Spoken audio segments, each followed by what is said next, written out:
because I'm Chinese. When Lo Jing stepped into the national spotlight on a Chinese reality show called Go Oriental Angel, she got attention not necessarily because of her talent, but because of how she looked. Hosts fondly called her Chocolate Girl and Black Pearl.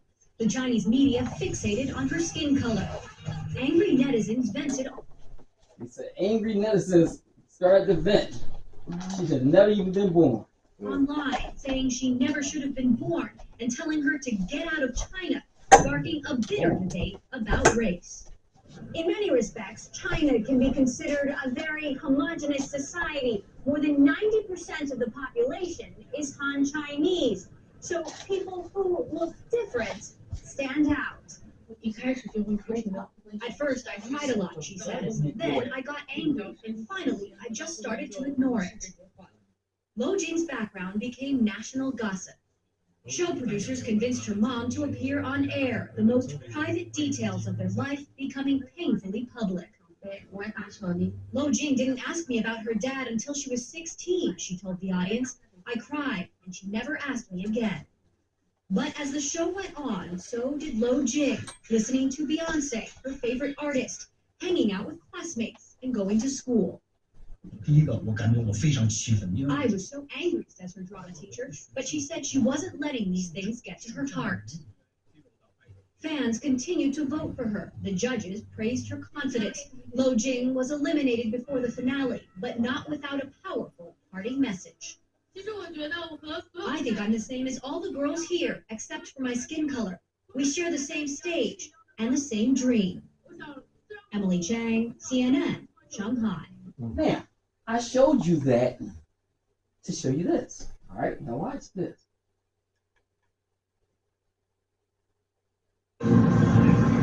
However, there is something that could settle this debate of where the Chinese come from once and for all. I'm meeting Professor Jin Li, one of China's leading geneticists.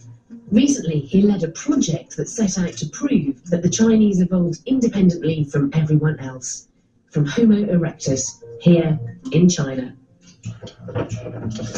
Before the project started, I was hoping that I could identify or could be able to find evidence that support independent origin of Chinese in China, because I'm a Chinese, came from China, and through the education process, I always believed that there was something special about Chinese.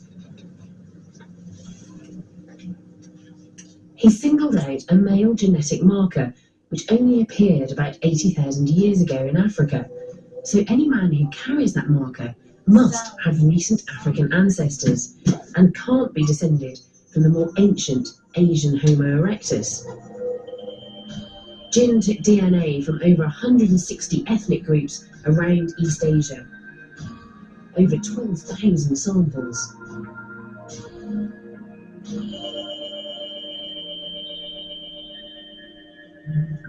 And so, what did you find? We did not see any, even one single individual that could be considered as the descendant of the Homo erectus in China. Rather, everybody was a descendant of our ancestors from Africa. The results couldn't have been any clearer. How did that make you feel as a Chinese person? After I saw the evidences that we generate in my laboratory, I think we should all be happy with that, because after all, modern humans from different part of the world are not so different from each other, and we are very close relatives. It's great, thank you. Shocked him. Yeah, he still look a little sad to me. He still look a little out of it, man. I can't But this is tell. why they hate Islam so much. Because we've been told this, that everybody are descendants from Adam and Hawa, right? So here we go. But their government tricked them, right? But now, what I want you to do is see this. This is...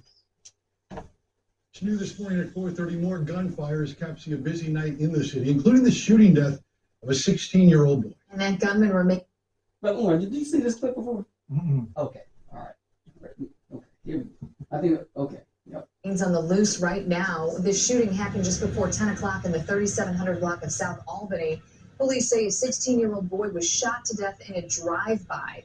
The victim's identity has not yet been released. Meantime, 2 teenagers are wounded on the city's south side. It happened at East 74th. As an 18-year-old man and 16-year-old girl were hit while standing on the sidewalk. The male's in good condition while the girl's expected to recover. And kids on the street, as young as 4, were there to see it all unfold and had a disturbing reaction. And he said this little boy, this 4-year-old, had disturbing reaction. No, I'm not scared of nothing. When you get older, you gonna stay away from all these guns? No. No. No. What do you want to do when you get older? I'm gonna have me a gun. Because I live right here and I don't want none of my family members to Yesterday at the dollar store, they got toy guns in the dollar store. I told the lady, I said, when I come back to get some mason jars, these toy guns better be going, because a little 10, 12-year-old, they're going to buy the toy gun for $5, then they're going to buy some spray paint, and then they're going to mess with the wrong old head, and the old head might pop a kid by accident. But now, I want you to think And these about, Indian people, think about. she's just looking at me like, whatever, nigga.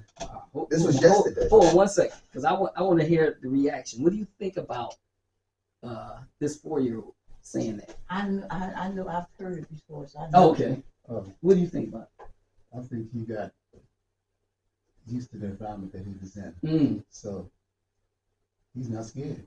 And he said when he get older, he have a gun too. That could be his protection. That's what he feel like. You think he's right for that? No. No, say wrong. He's not right for that. He shouldn't. They shouldn't know like that, but that's what he That saw got since he was born, probably. He think it's normal. But we only talking 4 years old. I'm thinking like, It should have been turned. He's immune to it. He's immune to it. So you're saying he's desensitized from the environment. Brother Moore, what you think? Took my thoughts. You took your thoughts?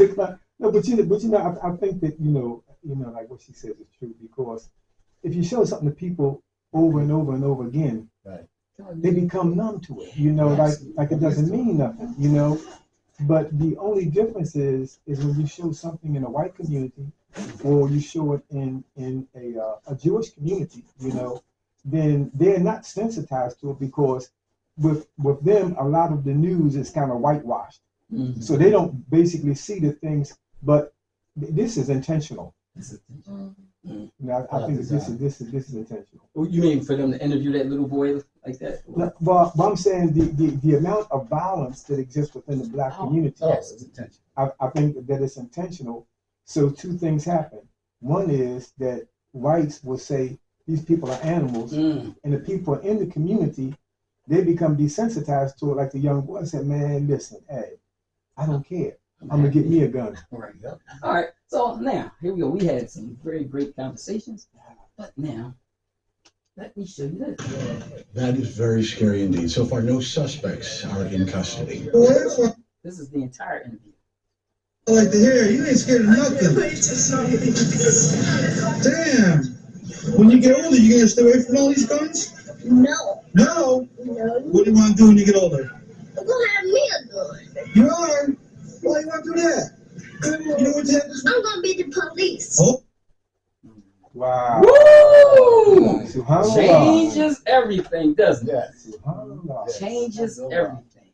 Yes. They made that little boy look to be like he was Just going to be some from the kind of first 10 stud. seconds, the first couple seconds, not missing the other part where he said, I want a gun, I want to be a police officer. Because he wants to stop. Yes. Right? And if you even listen to the interviewer, how he's talking to him, right? Yeah. Wow. Let me ask you, did they obviously played the full interview because you got it, right? They didn't play it on the news. They cut it. They cut it. Right. Really? They cut that part out because they want to control people's perception. It's like entertainment. It's really entertainment. It's perception. Okay, well then you can have one. My first question is whether they had the parents' permission, of course. And then to hear that the boy aspires to be a police officer, and that's what he meant when he said, I'm going to have me a gun, and that they didn't include that is disturbing. As somebody who's a former journalist, like many past presidents of the NAACP, it's important to tell the whole truth, because when you tell half the truth, you're in effect lying. It's new this morning at 4:30. More gunfires capture a busy night in. So now, but this is the game. This is the type of games that they play. But now, look at this. He admits to society. Right. But now, just think about it. You know, it's right under him. He got the gun in his hand, right? And we talk about perception, right? But now, let's look at what menace means. A person or thing that is likely to cause harm, a threat or danger. A show of intention to inflict harm, one that represents a threat. Right under that umbrella. So this is how the society is perceived. A menace to society. Yeah. Right? Here we go. And the perception is so bad, but here we go. Look. All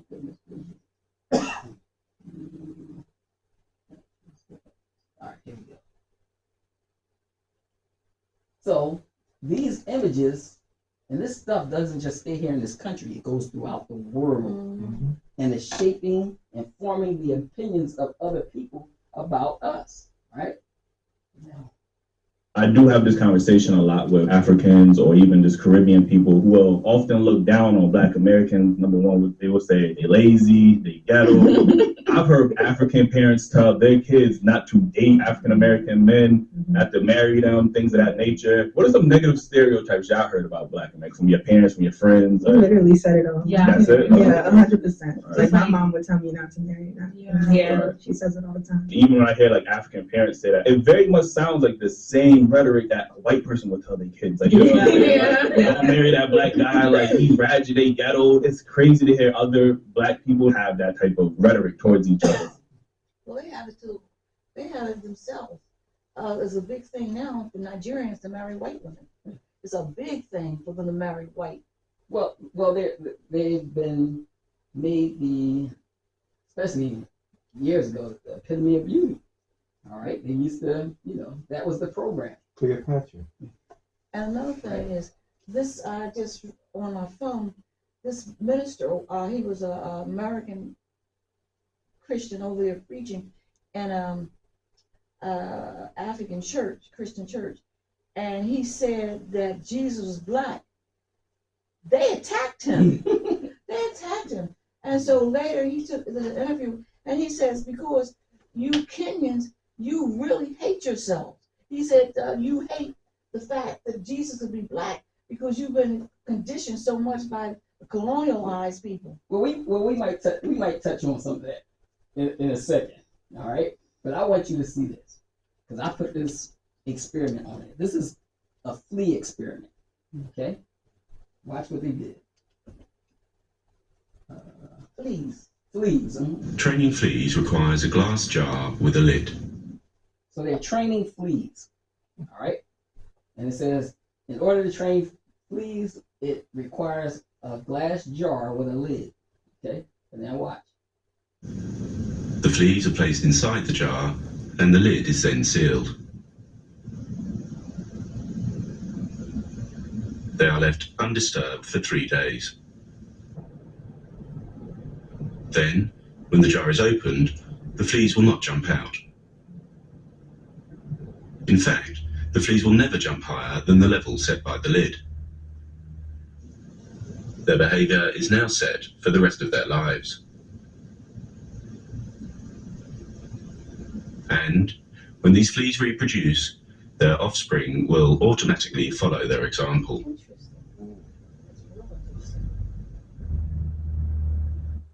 It's in the genetic code. Training fleas require... So, why do you think I showed you that? Because I think basically, I don't know if it's passed among Black folks, like I said, genetically, but I think it's passed by the behavior of their parents. So because I'm familiar with a slight experiment like this done at Temple in the 70s. You know, and it came out that they found they put rats and they had like boxes, and they put extra rats in a certain environment. You talking about the mouse utopia? Yeah, and they started they analyzed that's why blacks have gangs and all that kind of stuff and gang rape and all, because the rats started doing all the things that was happening in the human population. Right. But that's interesting, because what I see it is that you said even their offsprings act the same way. Would not try to jump out of the jar. Higher than the lid. But I said with us, I don't think it's past genetics. I said, genetically. I think with us it's past because we see. We do what we see. Yeah, we see other people in our environment imitating certain behaviors, mannerisms, and we tend to copy it. Anybody else? That was good. Thank you. Anybody else? I think that there's a reality that we haven't arrived at. There are so many areas within our community that when you think you've overcome one, then there's another one. I'm looking at the fleas. I thought she was going to say about the dolls. The one they did like about the dolls, the black doll, like the white doll. Yeah, we just did that too. Yeah. So there are so many things that are given to us that subconsciously we think that those things don't really exist. But what happens is that, and I learned this like a while back, there is a conscious mind. No, there's an unconscious mind. There's a conscious mind, and there is a conscious mind. And what happens is that it all tends to become, I wouldn't use the term introspective. We don't put it out, right? But it's really within you, and like you can't never muster the energy to do the things that need to be done to respond in a manner to say that I can be better. And I'll do this like real shortly. Years ago in the Nation of Islam, Elijah Muhammad, Allah have mercy on him, he told us to get away from sports. Sport and play. That's right. He said, get away from it. He said that it will destroy you. Now today, we see full force what it has done. Everything that we do now is geared towards trying to be that athlete who's going to get paid the $40 million, who's going to take his family out of the hood, but he doesn't do anything for the rest of the people that's there. So when I saw that, that's what was in my mind. Yeah. But it's conditioning. It's conditioning, right? Conditioning. Go ahead. You want to say something? I was just saying, when they put the lid on the jar, it's the same as in this society. Everything you see around you on television and the media is putting a lid on what a person thinks they can accomplish. And even if you take the lid off, as you can see, they're still going to only rise at that level where the lid was. And the fact that they said that it limits their vision. Their vision is limited. And even the fact that the offspring wouldn't even try to jump out. So I guess the lid can symbolize the projects to a degree. A limitation they allow black people project in the generations. And just recently they just eliminated projects. I don't know what plan they have for us now. But the thing is that but then a lot of us still have a project mentality. Right? But that's interesting, really, because that's more than psychological with fleas. That has something to the whole genetics change. Right. So let me hear this real quick.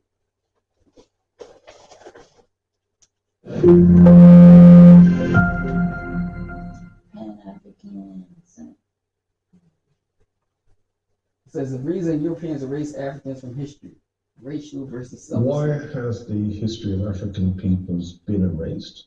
Well, we don't live in a fair world. Things aren't fair. You don't get equal opportunities. You get the opportunities that you create for yourself. And if someone gets in there first and they conquer you, they colonize you, they enslave you, they simply make your history disappear to make it look like they conquered, colonized, and enslaved nobodies.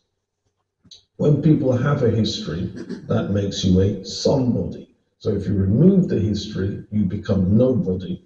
And so your history disappearing, nobody's lamenting the loss of that history. That's why conquerors, colonizers, and enslavers make the people whose history they've conquered, colonized, and enslaved disappear. There are psychological reasons why people would want to associate themselves with a history. There is a link between what someone thinks of themselves, what someone thinks of their people, and their history. Now, scholars talk about personal esteem, that means self-esteem, and then you have interpersonal or group esteem, which is what you think of your group or what you think of your race, racial esteem. Self-esteem and racial esteem are not the same thing. Someone can have very high self-esteem, where they think highly of themselves, and very low racial esteem, where they think very badly of other black people. And in truth, most black people have very high self-esteem and very low racial esteem. And that's one of the reasons why black people are prone to fight each other, prone to disagree with each other, prone to conflict with each other, because someone thinks very highly of themselves and someone thinks very lowly of their group. And what happens is, if people can call each other the N and the B words, they're really saying, I don't give a monkey's about the black race. They've really just said that their racial esteem is very, very low. But every black person usually has very high personal esteem. So if someone thinks highly of themselves and very lowly of their group, that is a recipe for fighting. That is a recipe for conflict. And the way to raise people's racial esteem is to introduce them to their history. And if the history happens to be a great history, a history that people objectively can be proud of, they will see their people in a very different way to how they see their people at present. And that's the difference between high self-esteem, low